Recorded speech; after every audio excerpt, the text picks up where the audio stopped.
Bonjour à tous, bienvenue sur Facto et Chronique.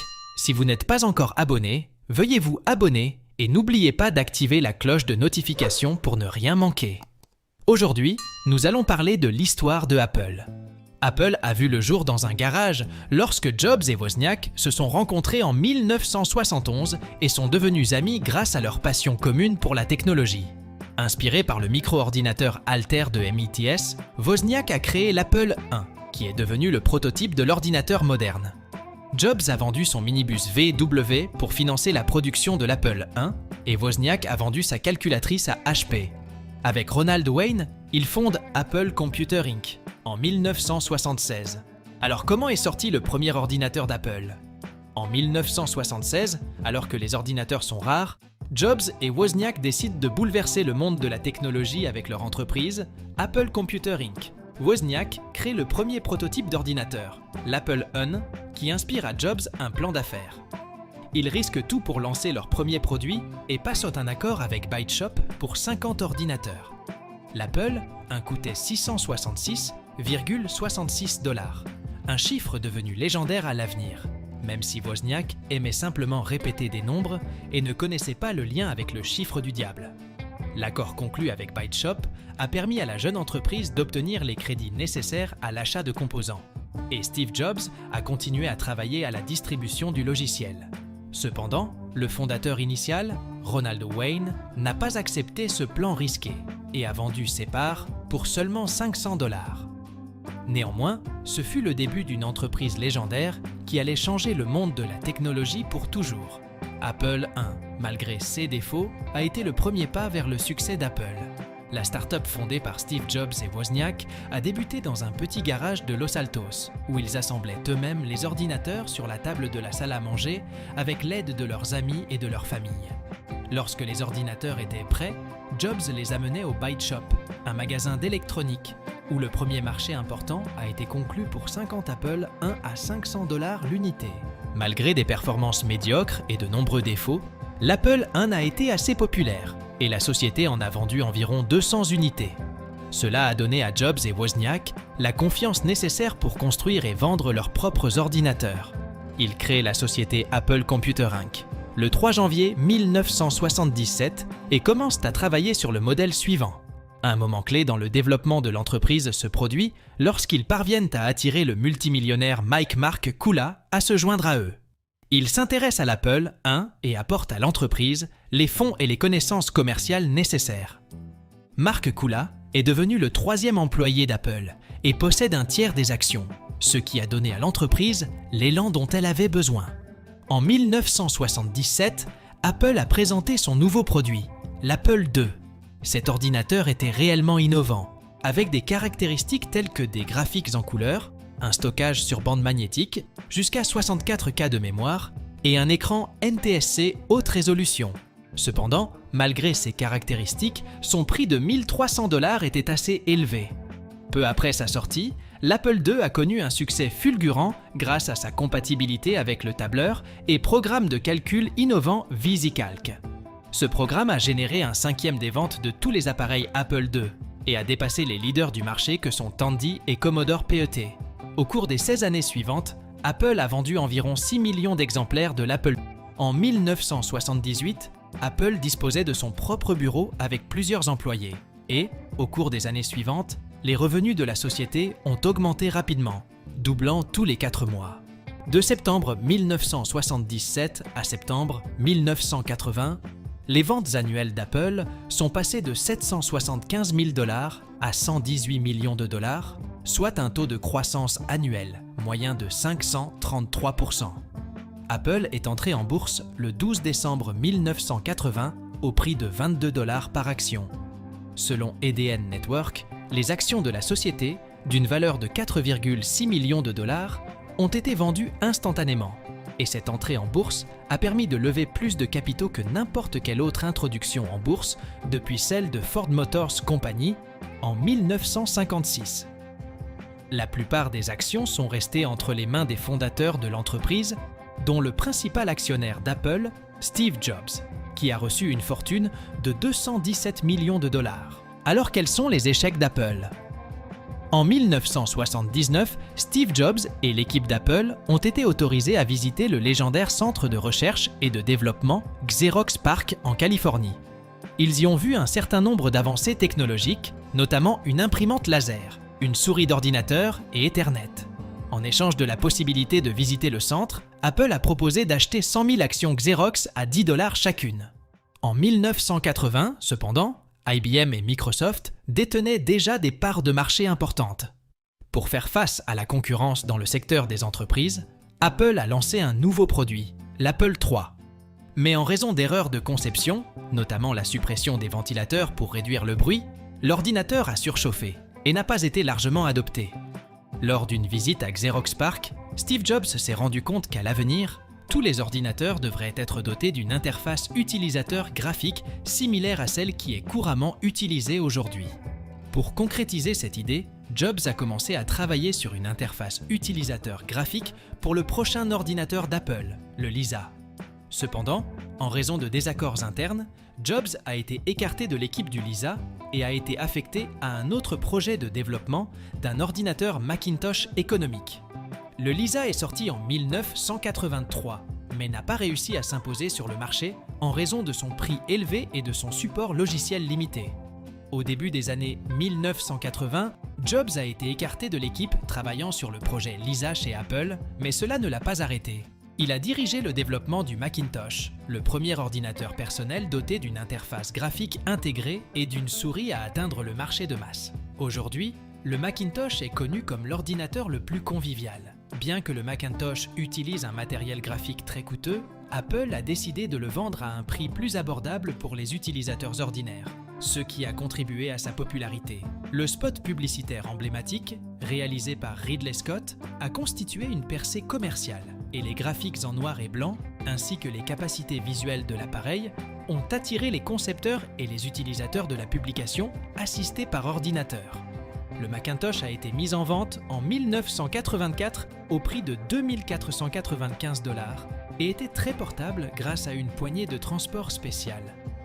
Malgré son prix élevé, 70 000 unités ont été vendues au début du mois de mai grâce à la publicité. Peu avant la sortie du Macintosh, Jobs a engagé John Sculley comme nouveau PDG d'Apple. Cependant, les relations entre les deux hommes sont devenues de plus en plus tendues, lorsque le Macintosh n'a pas réussi à dépasser les produits d'IBM qui dominaient le marché. En outre, Jobs aimait faire les choses à sa manière et Sculley voulait un contrôle strict sur les futurs produits, car le Lisa et le Macintosh échouaient devant les concurrents. Parlons maintenant des nouveaux projets d'Apple. En 1985, un conflit entre Steve Jobs et John Sculley a conduit Steve Jobs à quitter Apple et à fonder une nouvelle société, Next. Au même moment, Steve Wozniak quitte également Apple et vend la plupart de ses actions. Jean-Louis Gasset prend la place de Jobs et propose une nouvelle politique 55% ou mourir, qui oblige l'entreprise à cibler les marchés de haute technologie et à vendre les ordinateurs à un prix plus élevé. En 1991, Apple lance l'ordinateur portable PowerBook et le système d'exploitation System 7. Dans les années 1990, Apple a tenté de pénétrer de nouveaux marchés avec les ordinateurs de poche Newton MessagePad et iMac. Mais en raison de leur coût élevé et de leurs limitations fonctionnelles, ils n'ont eu que peu de succès sur le marché. Pour relancer les ventes, Apple a lancé des modèles d'ordinateurs moins chers. Le Macintosh classique, le Macintosh LC et le Macintosh 2SI. Cependant, la politique du 55% ou mourir s'est retournée contre Apple, car les produits IBM sont devenus moins chers et Microsoft a accru son influence. En 1993, John Sculley a été licencié d'Apple en raison de nombreuses erreurs et mauvaises décisions. Michael Spindler est devenu le nouveau PDG et n'a pas réussi à changer les choses. En 1996, Gil Amelio est devenu le nouveau PDG et a apporté plusieurs changements, notamment des licenciements massifs et des réductions de coûts. Cependant, les actions d'Apple ont atteint leur niveau le plus bas depuis 12 ans. En février 1997, Amelio décide de racheter la société Next de Jobs pour 429 millions de dollars et de le ramener chez Apple. En juillet 1997, Steve Jobs est nommé PDG par intérim d'Apple pour redresser la situation financière de la société dont le cours de l'action a atteint un niveau record en 3 ans. Lors de la Macworld Expo 1997, Steve Jobs a annoncé la collaboration d'Apple avec Microsoft en vue de créer de nouvelles versions de Microsoft pour le Macintosh.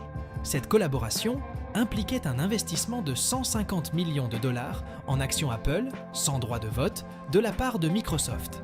Le 15 août 1998, la société a lancé le premier ordinateur tout en un de ce type, l'iMac. Il se vend à 80 000 exemplaires en 5 mois grâce à son design moderne. Au cours de cette période, Steve Jobs n'a pas voulu élargir la gamme de produits et a donc réduit le nombre d'ordinateurs à 4, 2 pour les entreprises et 2 pour les particuliers. Il a également fermé de nombreux autres secteurs de l'entreprise, notamment le Newton Message Pad. Malgré cela, l'entreprise a connu un essor important. En 1998, Apple a acquis le projet KeyGrip, qui a ensuite été rebaptisé Final Cut Pro. En octobre 1999, l'entreprise lance eMovie, un programme d'édition vidéo basé sur ce projet.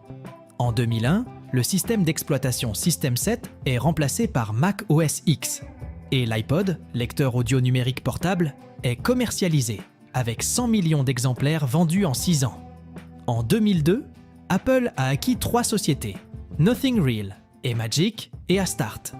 En 2003, Apple a lancé la boutique de musique en ligne iTunes, qui est devenu le plus grand vendeur de musique au monde en 2005. En 2006, Apple est passé à l'architecture système Intel, et le MacBook Pro est devenu le premier ordinateur portable d'Apple basé sur Intel. Entre 2003 et 2006, l'action d'Apple a été multipliée par plus de 10, passant de 6 à 80 $. Le 9 janvier 2007, Apple a fait exploser le monde de la téléphonie mobile en présentant son premier iPhone à écran tactile. À l'époque, il s'agissait d'un produit révolutionnaire, capable de lire des MP3 et des vidéos, ainsi que de se connecter à l'Internet. Toutefois, les premiers modèles ne prenaient en charge que la connectivité sans fil d'AT&T et n'utilisaient pas la dernière technologie de réseau 3G. En 2008, Apple a lancé l'iPhone 3G, qui a ajouté la prise en charge du GPS et la technologie 3G. Cet appareil, comme ses concurrents BlackBerry, comprenait des fonctions destinées aux utilisateurs professionnels, notamment la possibilité d'effacer à distance la mémoire du téléphone en cas de perte. L'iPhone 3G a connu un succès fulgurant et s'est vendu à 1 million d'exemplaires au cours des 3 premiers jours suivant sa sortie. La même année, Apple a également lancé sa boutique en ligne, l'App Store, où les utilisateurs de l'iPhone peuvent acheter des applications. En 2009, Apple a lancé l'iPhone 3GS, qui a également connu un succès immédiat et s'est vendu à 1 million d'exemplaires au cours des 3 premiers jours de commercialisation. Le système d'exploitation 3.0, installé sur ce modèle, prenait en charge la commande vocale et le mode P2P pour jouer avec d'autres utilisateurs de l'iPhone via le Wi-Fi. Cela a permis à Apple de s'emparer du marché des jeux portables. L'iPhone 3GS était également doté d'un appareil photo amélioré de 3 MP avec enregistrement vidéo, d'une boussole numérique intégrée capable de gérer une variété d'applications cartographiques et de la capacité de lire des livres électroniques qui pouvaient être achetés auprès d'iTunes et d'Amazon. Le 19 juin 2000, Apple détenait environ 20% du marché des smartphones, contre 55% pour BlackBerry. Malgré cela, l'iPhone 3GS et ses versions ultérieures ont continué à être populaires et demandées par les utilisateurs. En 2010, Apple a révolutionné le marché des appareils portables en lançant l'iPad, le premier appareil de taille moyenne de ce type, à se situer entre un ordinateur portable et un smartphone. Avec une diagonale d'écran de 24,6 cm, une épaisseur de 1,2 cm et un poids de 0,7 cm, l'iPad était plus léger et plus compact que de nombreux appareils concurrents sur le marché. L'appareil se commande avec les mêmes gestes que l'iPhone et son écran tactile permet de visionner des vidéos en haute définition. L'iPad comprenait plusieurs services intégrés, dont iTunes, et était compatible avec toutes les applications de l'iPhone. Apple a également développé une application iBooks dédiée à la lecture de livres et a créé l'iBook Store avec 5 grands éditeurs. L'iPad a connu un tel succès qu'en 2012, les ventes de l'appareil ont atteint 84 millions d'unités dans le monde. L'iPad est devenu non seulement une nouvelle catégorie d'appareils, mais aussi un symbole de style de vie. offrant aux utilisateurs mobilité et liberté dans leurs activités quotidiennes. Parlons maintenant de Apple aujourd'hui. Depuis le départ du fondateur Steve Jobs en 2011 et l'émergence du PDG Tim Cook, Apple n'a cessé d'innover. Elle a lancé plusieurs nouvelles versions de ses produits et introduit un certain nombre de nouveaux produits qui sont devenus très populaires. En 2011, l'iPhone 4S a été lancé avec un assistant personnel Siri intégré, ce qui a constitué une percée dans le domaine des appareils à commande vocale. Il a été suivi en 2012 par l'iPad mini, une version plus petite de la tablette populaire, et en 2015 par l'iPad Pro, une tablette plus grande destinée à un usage professionnel. En 2015, la montre intelligente Apple Watch a été lancée, et en 2018, la série 4 a obtenu la prise en charge de l'ECG. Les écouteurs sans fil AirPods lancés en 2016 ont connu un succès fulgurant sur le marché, et les dernières années ont été particulièrement fructueuses pour l'entreprise. Grâce à la popularité de l'iPhone, Apple est devenue en 2018 la première entreprise à avoir une valorisation supérieure à 1000 milliards de dollars. Et 2 ans plus tard, elle est devenue la première entreprise à doubler ce chiffre. Apple continue d'occuper une position de leader sur le marché de la technologie et innove régulièrement. En 2020, l'entreprise a présenté son nouveau microprocesseur M, un pour les ordinateurs Mac, qui a remplacé les produits Intel précédemment utilisés. Il s'agit d'une nouvelle percée dans le domaine de la technologie informatique qui prouve qu'Apple ne cesse de surprendre les utilisateurs avec ses innovations.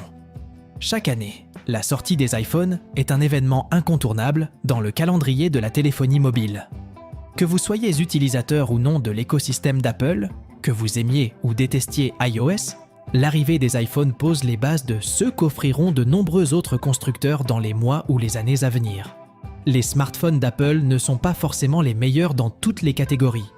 Ils ne sont pas toujours les premiers à adopter une technologie, mais ils sont toujours précurseurs des modes. Les marques concurrentes se comparent à la firme américaine.